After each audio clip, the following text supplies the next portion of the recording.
Olá, bem-vindos e bem-vindas a mais um episódio da parceria entre Chutando a Escada e Observatório da Extrema-Direita. Se você já nos acompanha, sabe muito bem como é que funciona esse podcast. Agora, se você está chegando agora, eu peço que fique até o final, porque o programa de hoje está particularmente interessante. Bom, como de costume, o episódio está dividido em 3 partes. Na primeira, eu e o Casarões conversamos com a Aline Burni sobre um dos eventos políticos mais relevantes dos últimos meses na Europa, que foi a derrota de Viktor Orbán nas eleições húngaras.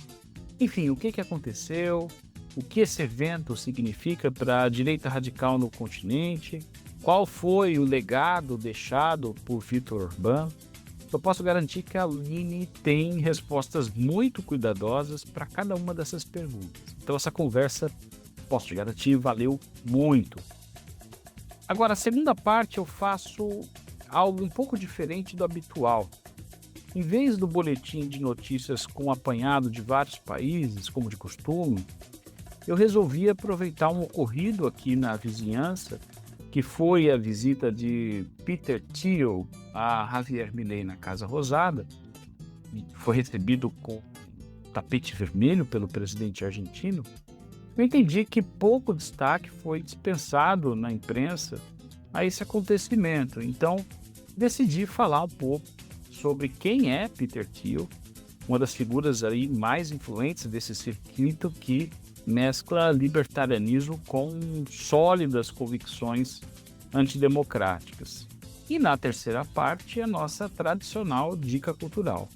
Dessa vez com um documentário, obviamente, que toca na temática da extrema-direita, e foi recém-lançado na Netflix.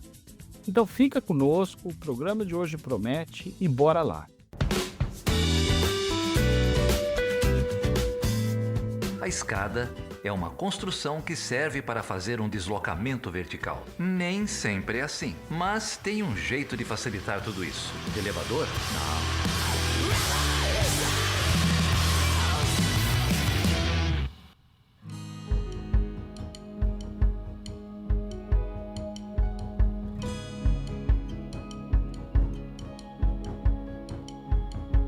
Hoje a gente recebe uma convidada com uma trajetória muito interessante, que transita entre academia, think tanks, formulação de políticas públicas, mas sempre com foco em política comparada e as dinâmicas da direita radical. O doutorado dela foi sobre direita radical francesa. Aline Burni é doutora em ciência política com atuação no Brasil e na Europa, uma trajetória sólida em termos de pesquisa, análise e aconselhamento em políticas públicas. Ela trabalha com temas a respeito de populismo, direita radical, comportamento eleitoral, migração, entre outros. E atualmente é Research Fellow na UDI Global, em Bruxelas, onde desenvolve pesquisa e análise em política internacional. Além disso, Aline é pesquisadora do Observatório da Extrema-Direita. Aline, seja muito bem-vinda, é um prazer enorme ter você no nosso podcast. Obrigada, Davi. Eu que agradeço pelo convite, é um prazer estar aqui com vocês hoje. Maravilha. Bom, Aline, antes de entrar nas perguntas, eu acho que vale a pena situar o ouvinte e a ouvinte rapidamente, quem está nos ouvindo justamente acerca do contexto dessa entrevista, que é em relação à derrota do Viktor Orbán na Hungria. A Hungria foi às urnas recentemente, numa eleição que muita gente tratou como a mais importante desde a transição democrática húngara ali nos anos 80. E o resultado acabou sendo bastante expressivo. O Peter Magyar, né, que lidera o partido TISA, conseguiu derrotar o Viktor Orbán depois de 16 anos no poder e conquistou uma ampla maioria no parlamento. Foi uma eleição com uma participação alta, com uma mobilização bastante forte, né, no período que antecedeu o pleito eleitoral, e que teve uma repercussão imediata dentro e fora da Europa, até porque o Orbán acabou se tornando, né, ao longo desses anos, uma referência importante da direita radical na Europa e também fora dela. E aí, para começar, né, eu queria perguntar para você, Aline, né, depois de 16 anos no poder, como você avaliaria esse legado do Orbán, né, especialmente, em que medida o regime que ele construiu funcionou como uma espécie de vitrine, né, até um laboratório.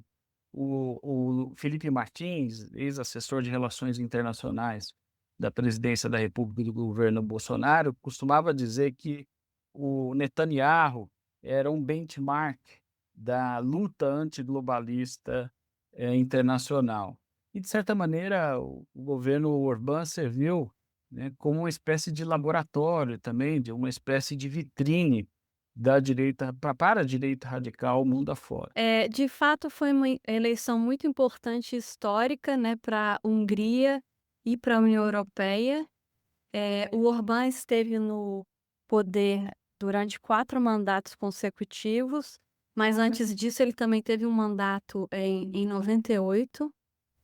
E o Orbán consolidou um regime que alguns analistas chamam de, democracia eleitoral ou não um regime, autoritário completamente, mas que ainda mantinha eleições, não justas, mas ainda livres, né.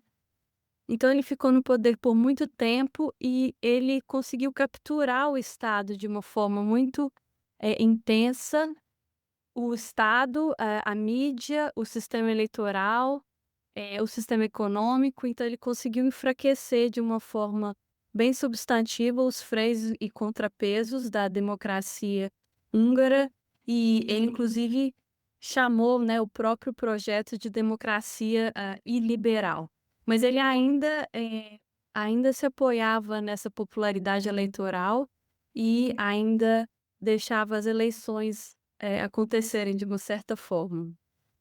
Eu queria destacar que eu vi várias análises sobre a eleição em si, explicando qual que foi a atuação, né, dessa oposição liderada pelo Peter Magyar para conseguir levá-lo à vitória, mas eu achei que um fato que foi bem interessante, me chamou a atenção, foi que, o Magyar foi um dos primeiros representantes da oposição que conseguiu, de certa forma, driblar a o controle da mídia pelo Orbán, justamente investindo na campanha em 2 frentes, né, importantes.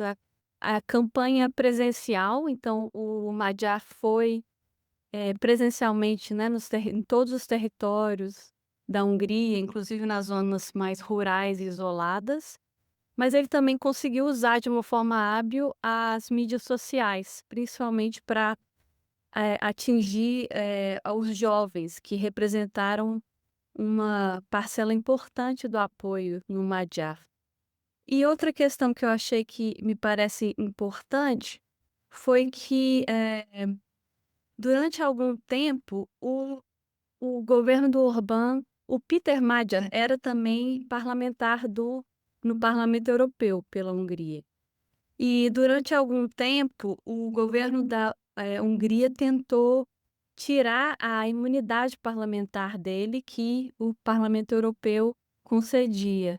E o Parlamento Europeu, não cedeu a essa pressão, e isso foi um dos fatores também que permitiu o Peter Magyar, continuar a campanha, levar a campanha até o final, e sem ser perseguido, né, por vias, legais pelo governo do Orbán. Eu achei esse ponto muito interessante também.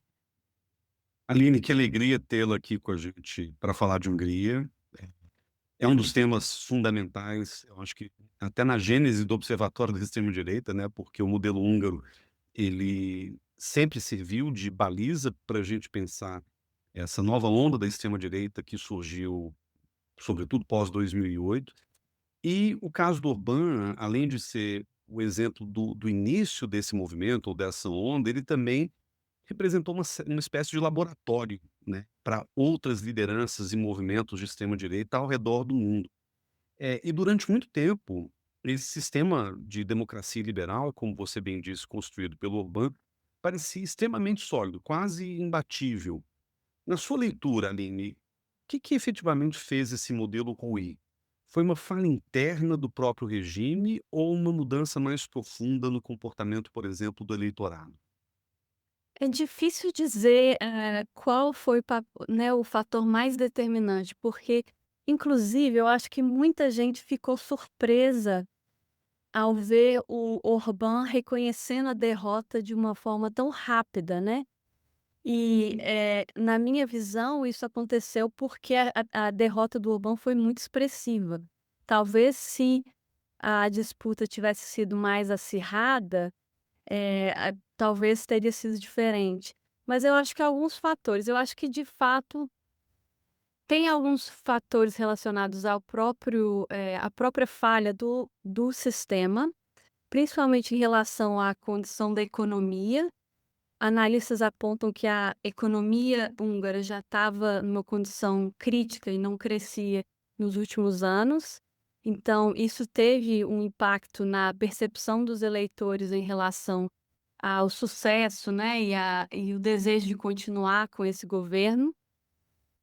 O outro fator, eu acho que seria a própria capacidade de organização da oposição dessa vez. E é claro que isso conecta também com o comportamento dos eleitores, porque foi uma eleição em que os eleitores das mais diversas preferências ideológicas conseguiram, de forma pragmática, né, estratégica, se, juntar, se, fazer essa decisão, né, de apoiar um candidato que representaria a oposição como um todo. Mas o interessante também é que, de uma certa forma, a esquerda ela foi apagada, né, para dar lugar a essa oposição de direita. Talvez o eleitor ele tenha passado a, identificar algumas contradições ou pelo menos alguma distância entre o que se via ou se pintava, né, na propaganda do governo e a realidade da vida, principalmente em relação aos aspectos socioeconômicos, das pessoas, principalmente nas zonas rurais. Eu acho então que, a economia me parece que teve um impacto importante e, como eu disse, a atuação da oposição em conseguir reunir várias tendências, né, ideológicas por trás de um só candidato, mas eu acho também que tem a questão que o Peter Major, como você sabe, ele não é um outsider, né, do regime. Ele foi parte, durante algumas décadas, do Fidesz. Ele não era um político, mas ele era, casado com uma política prominente, né, no grupo do Orbán, mas ele fez essa trajetória de partir do interior do regime e, a partir de um momento ali em 2023, 2024, começar a denunciar, ativamente o caráter principalmente corrupto do regime. Então eu acho que, além da economia que eu já mencionei, que estava muito desconectada da realidade dos eleitores, eu acho que ele conseguiu explorar bem essa questão da corrupção e me parece que foi um tema também que unificou o eleitorado por trás, a apoiar, esse candidato como o candidato único da oposição. Perfeito. Isso inclusive vincula a algo que eu estava pensando em questioná-la, Aline, é que, sim, olhando para a vitória em si, né, parece que ela foi construída quase que como por meio de um voto emprestado, né, que reuniu ali uma série de setores muito diferentes, muito abrangente, houve uma frente ampla em torno do Peter Magyar, em torno do objetivo comum que era derrotar o Orbán. Então eu queria saber como é que você interpreta essa espécie de coalizão negativa, né, para derrotar, né, se isso seria suficiente para sustentar uma transição democrática, né, ou se poderia gerar instabilidade mais adiante, né? Lembrando que, como você mesmo colocou, o Peter Major ele passou de 2010 até 2024 dentro da máquina do Fidesz. Ele era uma pessoa do partido, uma pessoa muito próxima não só do regime como do próprio Viktor Orbán, e ele, né, estabeleceu aquela dissidência, né, em torno da questão da corrupção muito recentemente, ou seja, ele tem um perfil, né, com as credenciais de quem vem de um DNA de um regime construído e com identidade de direita radical. Então, eu queria também que você pudesse aí, né, pensar e refletir sobre o que identidade que esse governo pode ter diante de uma frente tão ampla, mas com um líder com credenciais claras, né, de um passado de direita radical, e um passado não muito remoto. Sim, é uma ótima pergunta. E eu acho que é um desafio que várias frentes amplas que se formam para derrotar candidatos, né, ou incumbentes populistas de extrema direita acabam enfrentando. Eu acho que no caso dessa oposição que se formou, é uma frente ampla, porque conseguiu reunir, né, um grupo importante de partidos e de tendências ideológicas por trás dele, mas ao mesmo tempo e o discurso dele foi de ser um partido de centro ou, ideologicamente neutro, mas eu acho que claramente a pauta dele é muito mais uma pauta de direita ou de centro-direita do que, comprometida com valores e demandas da esquerda. A gente viu que durante a campanha ele evitou alguns temas, né, que a gente chama de que fazem parte da guerra cultural, a questão dos, direitos LGBT, por exemplo, e, ele também não falou muito de imigração, mas, pelo perfil que a gente conhece do Peter Madia, ele traz, posições anti-imigrações muito próximas da do Fidesz. E ele também se comprometeu a dar continuidade a algumas políticas na área de, família, né, do Fidesz. Então eu acho que sim, é uma frente ampla, mas é uma frente ampla muito mais claramente ancorada à direita, também pelos valores, por essa pauta patriótica, né, nacionalista que ele trouxe muito evidente durante a campanha. A esquerda, como eu falei, foi praticamente apagada para essa oposição conseguir se formar e se consolidar e ser viabilizada eleitoralmente.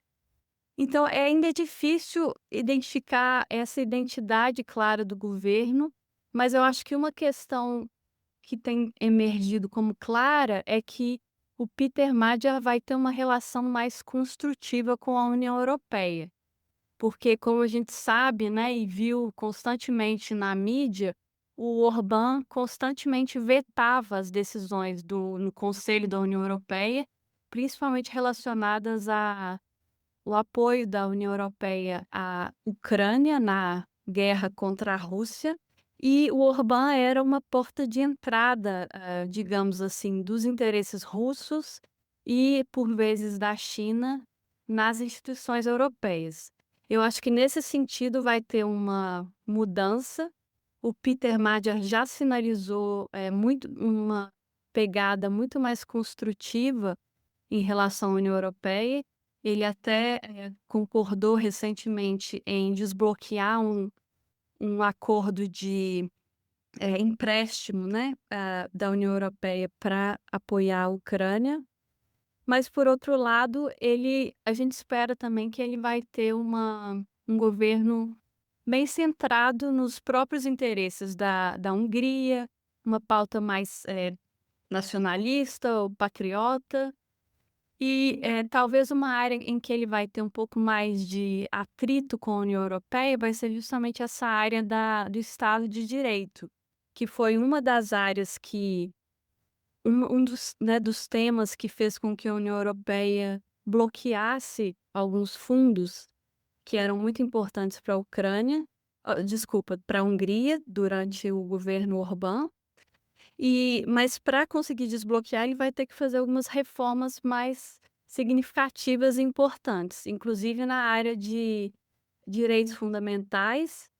Esses dias mesmo teve uma decisão da Corte de Justiça da União Europeia que julgou como contrária à Carta de Direitos Fundamentais da União Europeia, uma lei que o Orbán passou, acho que em 21 ou 22, que criminalizava conteúdos LGBT na mídia e expostos para as crianças. Então isso foi uma lei que foi considerada como atacando, né, os direitos fundamentais da comunidade LGBT. Mas como eu falei no início dessa resposta, o Madjar, ele não necessariamente se comprometeu explicitamente com esse tipo de agenda, essas pautas que são mais substantivas para a democracia liberal. Então a gente vai ter que aguardar um pouco e ver como que ele vai reagir nesse tipo de possível atrito com a União Europeia e nessas áreas em que o Orbán também foi muito, muito expressivo em se opor, no caso. Aline, o Peter Major conseguiu dar o primeiro passo em direção à consolidação do poder, vencendo as eleições. Mas a gente sabe que ganhar a eleição é uma coisa e desmontar uma autocracia ou uma democracia eleitoral, uma autocracia competitiva e liberal, independente de como a gente queira chamá-la, é algo bem diferente. Na sua visão, quais são os principais obstáculos institucionais que o novo governo deve enfrentar para reconstruir a democracia na Hungria? A gente tem que considerar aí 16 anos de desmonte institucional, mudança na estrutura das cortes, mudança na lógica eleitoral, mudança no controle sobre a imprensa, expulsão de universidades, inclusive, restrição a direitos individuais, como você mesma destacou. Então, na sua visão, quais são os desafios daqui para frente? Essa também é uma ótima pergunta e eu acho que é claro que muita gente ficou, animada, né, otimista com essa derrota do Orbán, mas de fato o próximo passo que vai ser mais difícil vai ser esse retorno a uma democracia mais liberal. Bom, são vários obstáculos. O primeiro é que o sistema do Fidesz, do Orbán, ele tem tentáculos, né, em vários domínios do Estado, da sociedade, da economia, inclusive algumas posições-chave, como do presidente, da autoridade máxima na área da mídia, nas cortes, etc., foram todos apontados pelo Orbán. Para algumas dessas posições, pelo fato do Peter Magyar ter uma maioria de 2/3, então ele tem uma maioria constitucional, como a gente chama, teoricamente ele tem os números para mudar. Mas tem outras partes da administração, ou mesmo do setor econômico, que ele não vai poder simplesmente mudar as pessoas com votos, né, no parlamento dessa forma. E é muito difícil também desconstruir um sistema tão intricado assim, e sobretudo que foi sendo construído por vários anos, né, vários mandatos, não foi apenas um mandato. Então o partido, o TISA, ele funciona mais como um movimento do que um partido no sentido mais tradicional do termo. Nesse sentido, é um movimento que dá muita mais flexibilidade para os líderes atuarem, tem poucos constrangimentos, assim, institucionais internos e, apesar de ter feito um manifesto durante a campanha, em que o TISA comprometeu, por exemplo, com mudanças do sistema eleitoral para fazer ele ficar mais proporcional, por exemplo, e uma consulta popular para mudar a Constituição, pelo que me parece, né, das análises dos especialistas, os detalhes de como que essas coisas vão ser feitas ainda são muito vagos. Então aí também pode ser uma área de dificuldade ou obstáculos, no sentido de que o Peter Madia, ele se comprometeu a determinadas mudanças que a população vai estar na expectativa de serem implementadas, mas ainda de uma forma muito vaga, em relação a como que essas mudanças vão ser feitas. E eu acho que o terceiro obstáculo vai ser justamente nessa área de restaurar o Estado de Direito e, cumprir com ou convergir de forma mais clara com as exigências e os direitos fundamentais da União Europeia, para ele conseguir liberar esse dinheiro que foi bloqueado. Porque esse também foi um tema, né, uma promessa muito forte na campanha dele, a de, conseguir restaurar a relação com a União Europeia e liberar esse dinheiro da União Europeia para a Hungria.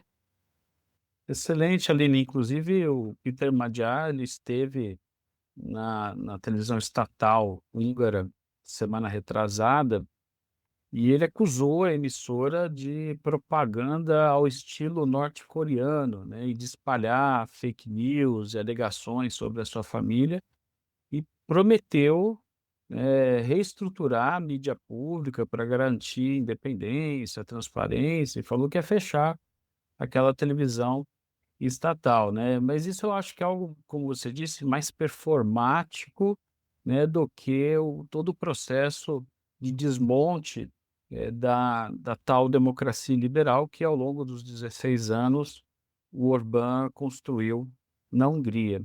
Eu penso aqui, agora, Aline, sobre a articulação internacional dessa direita radical, né. Embora haja agendas distintas, do ponto de vista de Rússia, China, meio ambiente, sobre a questão da União Europeia, a gente sabe que tem um denominador comum que se reflete num antagonismo em relação à ordem internacional liberal, e que isso permite e tem permitido à direita radical se articular transnacionalmente numa espécie de aliança ou numa internacional reacionária, como alguns têm chamado. Eu pergunto a você, Aline, como fica essa internacional reacionária sem o Orbán, né? Como é que fica a articulação dessa direita radical na ausência desse regime e dessa vitrine da direita radical? É uma ótima pergunta também, Davi, porque como a gente, né, lembrou no início da conversa, o Orbán ele serviu de modelo, né, e a Hungria de laboratório para muitas das políticas, das ações por populistas da direita radical em outros países, inclusive o Trump, né? Tem analistas que consideram uma certa urbanização do sistema americano. E não só isso, o Fidesz e outros partidos da extrema-direita têm usado cada vez mais as próprias instituições europeias e a esfera da União Europeia para dar continuidade a essa cooperação transnacional, inclusive em termos de financiamento. O governo do Orbán, ele estava colocando muito dinheiro, financiando fortemente uma rede de think tanks também, que estava ganhando visibilidade, inclusive aqui em Bruxelas. Vocês devem ter ouvido falar do MCC Brussels. E, um think tank também apoiando muito e dando nessa plataforma essa visibilidade e um quê de profissionalização para o grupo dos, patriotas, os Patriots for Europe, que é o grupo, desses partidos de extrema direita, inclusive o Fidesz, no, âmbito da União Europeia.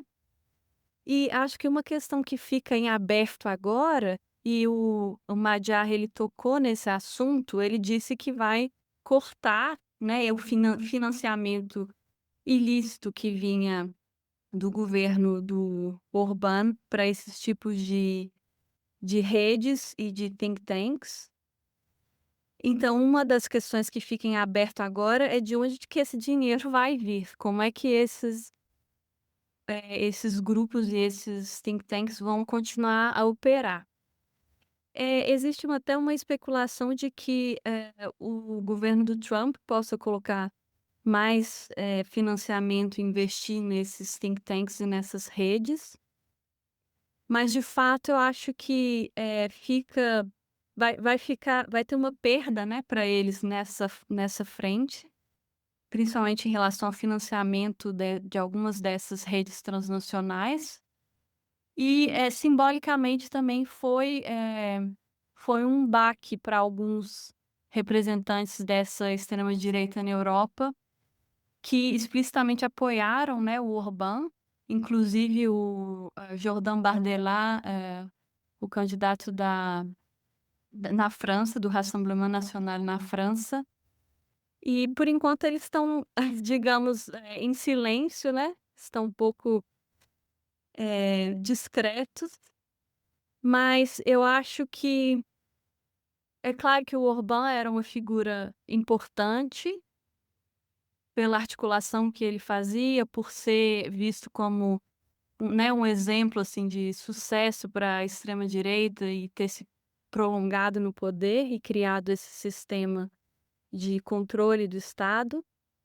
Mas, por outro lado, eu acho que o Trump ainda continua sendo o maior exponencial, né, da extrema direita.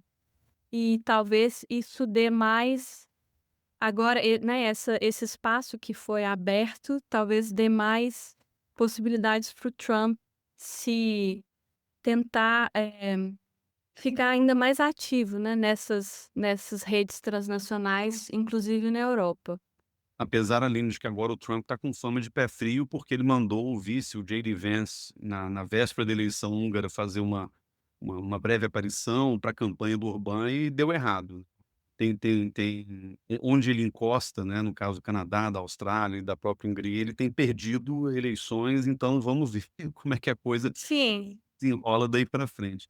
sim, concordo, mas, só queria ressaltar o seguinte, eu acho que apesar dessa, né, interferência, tentativa de interferência do Trump, do J.D. Vance na Hungria, eu acho que foi uma eleição que foi muito mais decidida pelas questões domésticas, assim, eu acho que não teve muito efeito a a tentativa de influenciar a partir, né, do Trump ou do J.D. Vance.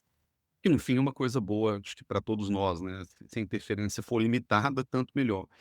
Mas eu queria estender essa pergunta do Davi, já que a gente está falando de grandes transformações mais estruturais, por assim dizer, para pensar a geopolítica. Você já tocou em 2 assuntos que eu diria são fundamentais, a partir dessa eleição húngara, que são o futuro da União Europeia, por um lado, e a questão da guerra da Ucrânia e como que o Orbán, era uma espécie de ponte, né, entre a Rússia e a União Europeia, e essa ponte, esse papel desempenhado pelo Orbán nem sempre era muito confortável, sobretudo da perspectiva, europeia continental. Então eu quero, fazer uma pergunta de natureza geopolítica agora. Como é que você acha que essa eleição da Hungria muda o cenário geopolítico relativo à guerra da Ucrânia, à ascensão da China, inclusive, né, a presença crescente da China na própria Europa, a relação do Trump com a OTAN, que já vem desgastada há algum tempo e que agora parece, também mudar um pouco de natureza a partir dessa eleição. Então, para a gente fechar, eu queria te ouvir sobre a geopolítica do que pode acontecer daqui para frente a partir dessa eleição na Hungria. Como eu já falei um pouco mais cedo, eu acho que está claro que a relação da Hungria sob o governo Peter Magyar vai ser mais construtiva com a União Europeia. Inclusive, ele já desbloqueou, né, uma das decisões em relação ao apoio à Ucrânia, mas também aí vão ter alguns limites e não vai ser uma relação sempre convergente, porque tem algumas diferenças aí de opiniões, inclusive em relação ao apoio à Ucrânia e, notadamente no ponto de ascensão da Ucrânia à, União Europeia, né, a Ucrânia, se tornar um membro. Esse é um ponto que o Peter Magyar claramente a favor e a própria sociedade húngara, perdão, tem opiniões mais divididas sobre esse assunto. Mas o que vai mudar, eu acho que talvez em termos políticos, a possibilidade da Rússia intervir ou influenciar decisões na União Europeia vai ficar mais limitada, porque perdeu um importante, eh, como a gente falou, né, uma ponte para representar esses interesses da Rússia na União Europeia, mas ainda tem outros incumbentes ou outros aliados de Moscou que continuam a operar, né, na União Europeia. Por exemplo, o Robert Fico na Eslováquia. Eles têm uma exponência menor do que o Orbán, mas ainda assim, eles ainda têm muita essa possibilidade de servir como a ponte com da da Rússia na União Europeia e representar alguns interesses.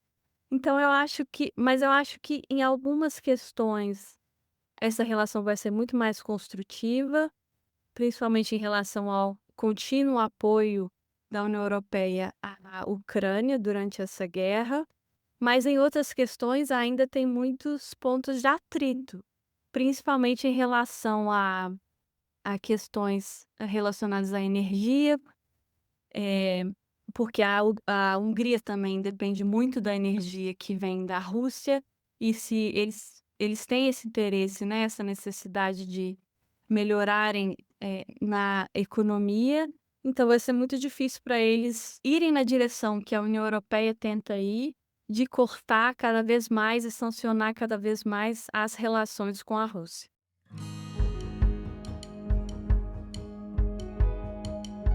Aline, muito obrigado. Foi uma conversa super rica, informativa. E eu tenho certeza que os nossos ouvintes foram presenteados mesmo com sua análise sobre as eleições na Hungria. Obrigada, Davi e Casarões, foi um prazer. Obrigado, Aline, muito bom te ouvir.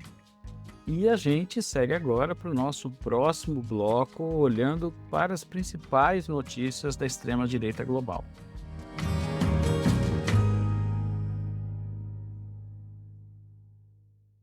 Bom, normalmente nesse bloco do programa, fazemos um apanhado de notícias, um boletim geralmente rápido sobre o que está acontecendo com a extrema-direita global, passando vários países, várias figuras e vários episódios que ocorreram nas últimas semanas. Mas dessa vez eu decidi fazer algo diferente. E o que provocou isso foi uma notícia em particular que chamou a minha atenção e me pareceu importante demais, grande demais, para caber num só boletim. Que notícia foi essa? Na quinta-feira passada, o Javier Milei recebeu Peter Thiel na Casa Rosada. E o presidente argentino descreveu o encontro como maravilhoso. De acordo com a imprensa, eles discutiram sobre impostos, guerras culturais e política. Quando eu li isso, eu pensei, não dá para passar rápido por essa notícia, porque Peter Thiel não é só mais um bilionário americano fazendo turismo político pela América Latina. A gente está diante de uma das figuras mais importantes e mais perigosas, eu diria, do cenário político internacional contemporâneo, né? Eu suspeito que a maioria das pessoas que acompanham o noticiário ainda não tem uma imagem clara de quem é ele, de quem é essa figura, de onde vem, o que quer e com quem ele anda. Então eu resolvi aproveitar essa visita como gancho para fazer o que eu acho que precisa ser feito nesse caso, que é um perfil do Peter Thiel, no sentido de entender quem é esse homem, qual é a sua visão de mundo, quais são as suas redes de influência, que a presença dele em Buenos Aires nos diz sobre o próprio projeto político que o Milei representa. Então é isso. Hoje não tem boletim, hoje tem perfil. E eu acho que quando a gente terminar, você vai entender por que a visita de Peter Thiel à Casa Rosada merece muito mais atenção que, geralmente, né, foi dispensada pela a imprensa e a mídia. Então vamos lá. Afinal, quem é Peter Thiel? Tentar ir por partes. Peter Thiel tem 58 anos, ele é alemão de nascimento, mas cresceu nos Estados Unidos. Se formou em filosofia e também se formou em direito pela Universidade de Stanford. E hoje é um dos homens mais ricos do mundo.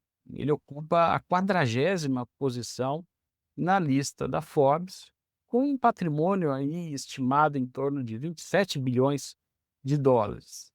Mas eu diria que ele é um tanto diferente dos outros bilionários do Vale do Silício, e eu vou explicar o porquê. Bom, o Thiel é cofundador da PayPal. Foi ali no comecinho dos anos 2000 que ele começou a acumular riqueza e construir a sua rede de influência.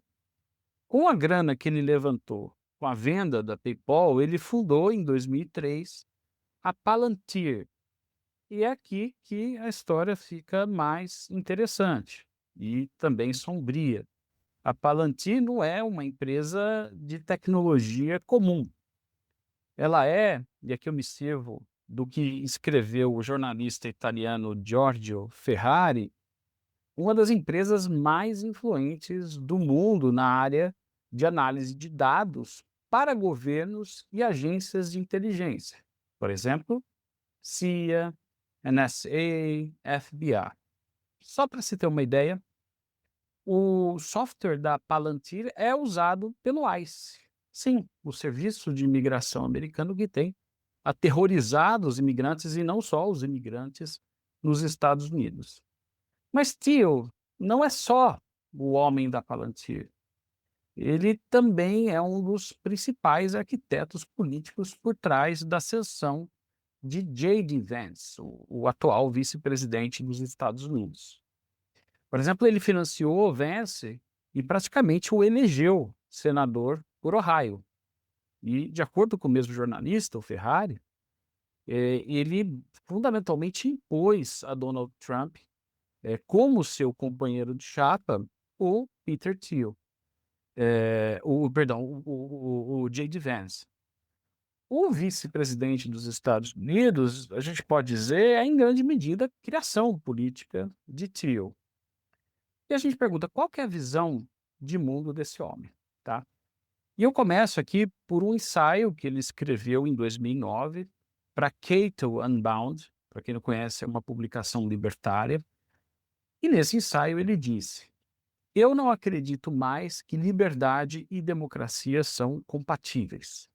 Né? Para ele, a grande tarefa dos libertários seria encontrar uma fuga da política em todas as suas formas. Para quem conhece o pensamento paleolibertário, de figuras como o Hans Hermann Hoppe, sabe que essa, digamos, oposição à democracia não é algo novo, né? Algo especificamente do pensamento de Peter Thiel. Mas vamos além. Eu aqui quero trazer uma chave analítica que eu entendo fundamental para entender não só o Thiel, mas a conjuntura política e econômica que a gente está vivendo. O economista e também historiador Quinn Slobodian publicou em 2023 um livro chamado Crack Up Capitalism, que eu traduziria como capitalismo de colapso, capitalismo da fragmentação, capitalismo em estilhaçados, né? Assim, depende aí da preferência em termos de tradução. E esse livro começa, não por acaso, tratando da figura do Peter Thiel. Né? O Slobodian, esse autor, defende que existe uma ideologia coerente, com décadas de história, que aposta na fragmentação do Estado-nação como estratégia para a libertação do capital. A ideia é mais ou menos a seguinte: ao invés de tentar conquistar o Estado e mudar suas políticas a partir de dentro, que é lento, incerto, exige mobilização popular, esses radicais de mercado preferem perfurar o Estado por dentro, criando zonas de exceção. zonas especiais de processamento, enclaves fiscais, paraísos regulatórios, cidades privadas ou, por exemplo, plataformas digitais que operam para além das fronteiras nacionais. E a lógica aqui é simples: quanto mais países, mais jurisdições. Quanto mais jurisdições, mais concorrência. E quanto mais concorrência, menos a capacidade do Estado democrático de elevar impostos sem perder o capital. Hoje, de acordo com o próprio Slobodian, já existem mais de 5.400 zonas especiais no mundo, ou seja, não estamos falando de uma utopia que está no horizonte aí do sonho anarcocapitalista. É algo que está em processo. Essa fragmentação, esse estilhaçamento do capitalismo já está em processo de estar ocorrendo, né, aos nossos olhos. Esse projeto tem um vocabulário próprio. Um dos conceitos mais reveladores que o Slobodian encontrou foi cunhado por uma figura do círculo de Thiel. Esse conceito é underthrow, que seria uma oposição a overthrow, né, que é golpe de Estado, o golpe de Estado clássico, a derrubada de um governo. Por sua vez, o underthrow descreveria, na visão dele, uma espécie de secessão suave, eu diria que incremental, mais silenciosa. Bom, não é preciso, na visão deles, então, tomar o poder pela força. Basta tirar os filhos da escola pública, converter dinheiro em ouro ou apostar em criptomoedas, mudar, né, para um estado com impostos menores. Eu, por exemplo, li recentemente uma matéria que conta sobre brasileiros que estão se mudando para o Paraguai para pagar menos impostos. E ou obter um segundo passaporte, viver num condomínio fechado e por aí vai, né. Então são pequenos atos que, de certa forma, revelam um certo abandono coletivo e isso agregado vai esvaziando por baixo o Estado. Daí a ideia de underthrow, porque esvazia por baixo. Mas o que eu diria torna a análise do Slobodian ainda mais densa, eu diria também mais interessante e reveladora, é o trabalho que esse autor faz em mapear as redes intelectuais e financeiras de Thiel. Porque Thiel não é apenas um pensador solitário, ele é uma espécie de nó central numa teia de radicalismo de mercado que conecta figuras muito distintas entre si, mas unidas por uma mesma obsessão, que é escapar da democracia, exit from democracy, né, como eles costumam dizer. E aqui, né, eu trago dessa teia três figuras principais. O primeiro é Patrick Friedman, que é neto de Milton Friedman, o pai do monetarismo, fundador neoliberal da Escola de Chicago e também ex-professor do posto Ipiranga do governo Bolsonaro, Paulo Guedes. O Patrick fundou, olha, prestem bem atenção, um instituto chamado Sea Standing Institute, que é basicamente um projeto para criar plataformas habitáveis no meio do oceano, fora de qualquer jurisdição nacional, ou seja, sem impostos, sem eleições, sem Estado.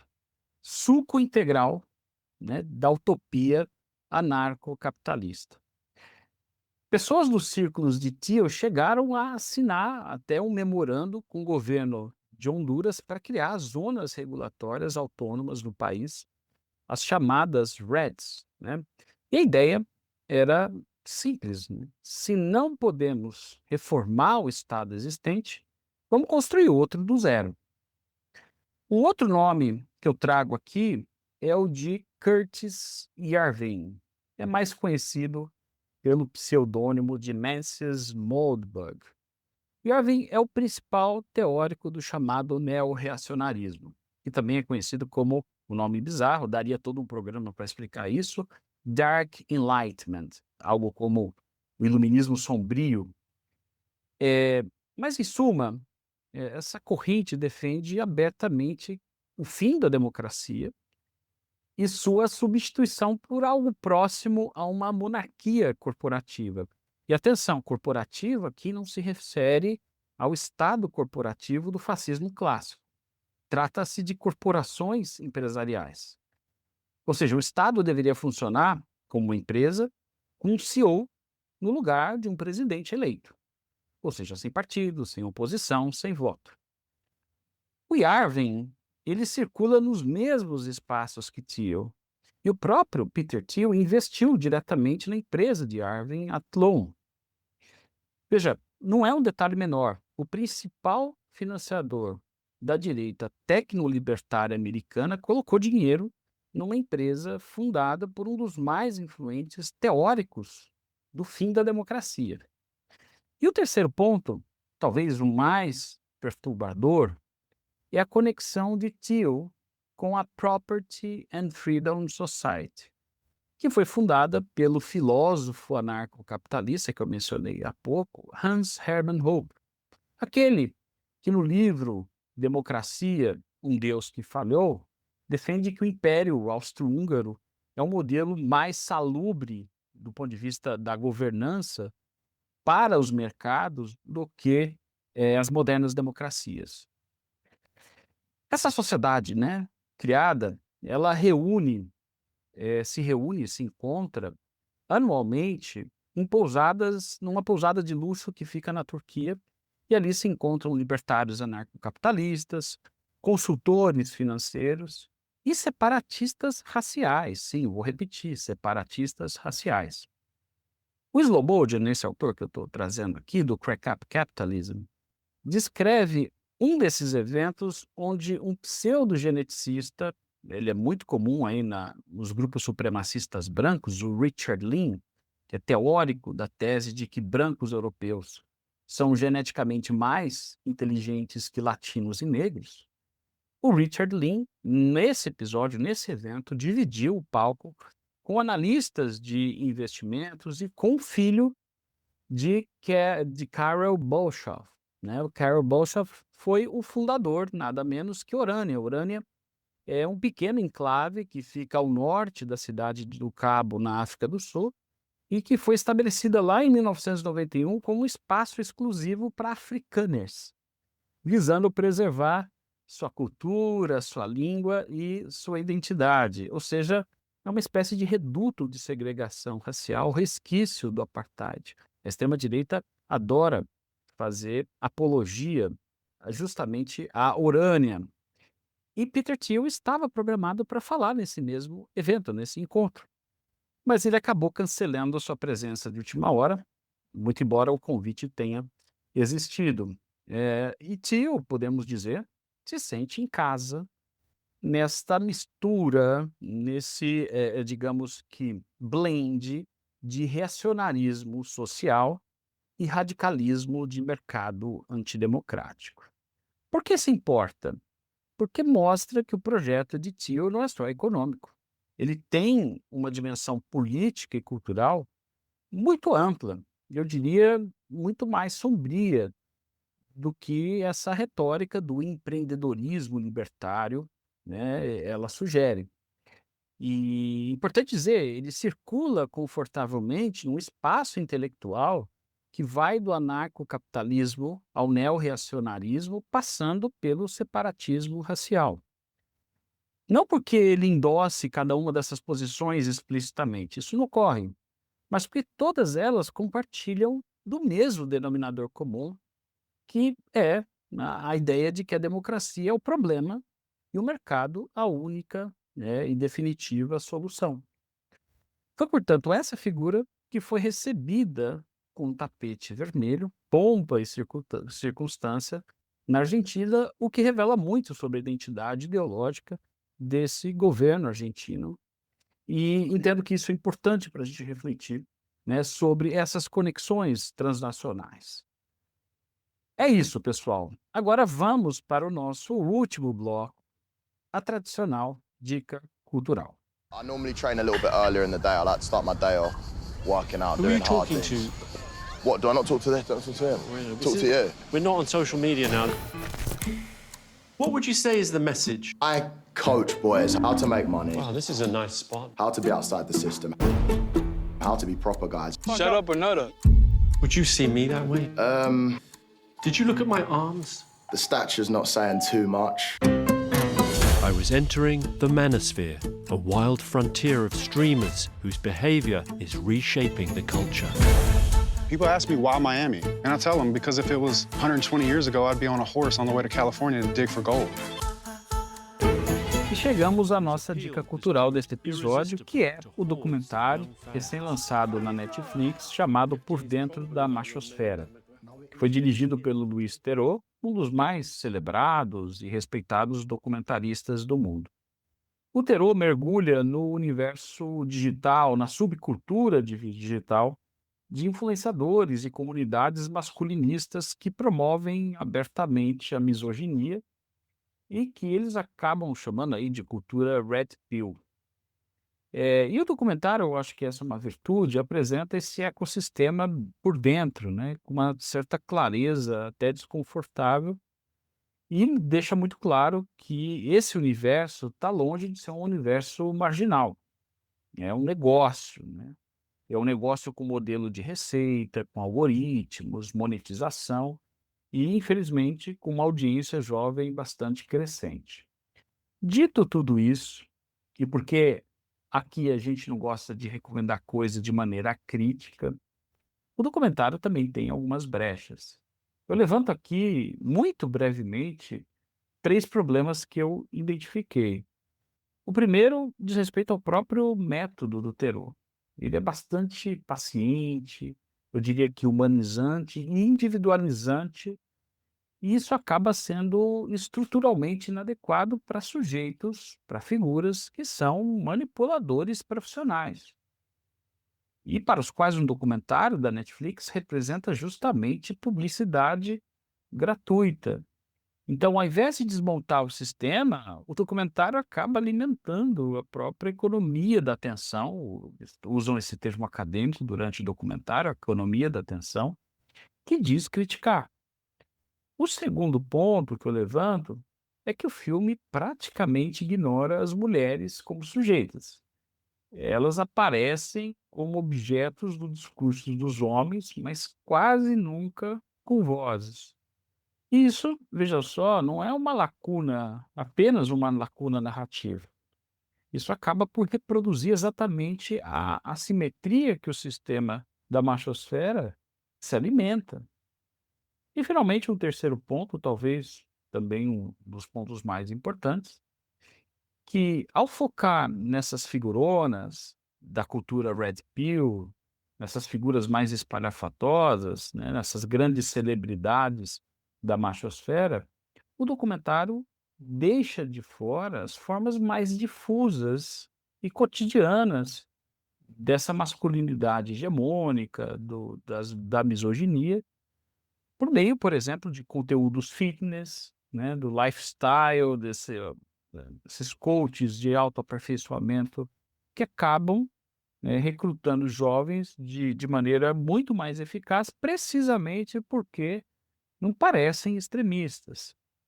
Então, eu acho que é importante ter clareza que a machosfera não começa com Andrew Tate, ela começa muito antes, né? Tá estabelecida, estruturada e por essa razão, né, tem sido até banalizada.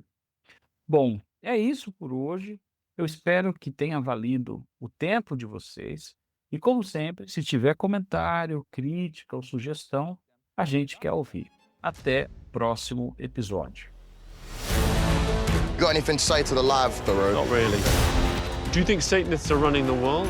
Absolutely. They talk about misinformation on the internet. This is what they're talking about. I'm raw, I'm not a puppet, I'm not controlled. I don't do this bullshit editing that you guys do, because I'm real. Are you getting triggered?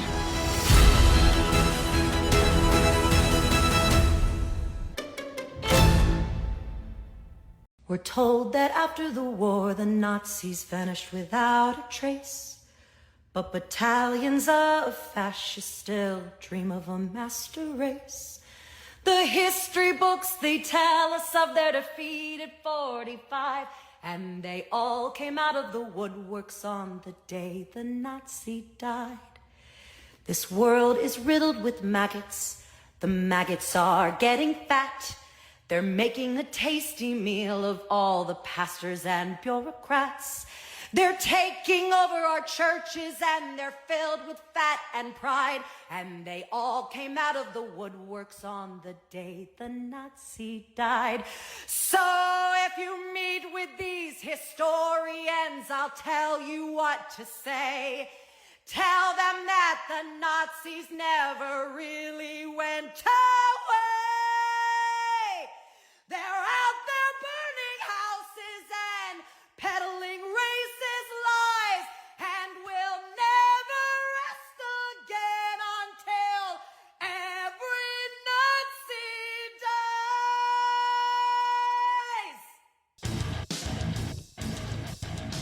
Você acabou de ouvir mais um episódio do Chutando a Escada. Para apoiar, acesse chutandoaescada.com.br/apoio.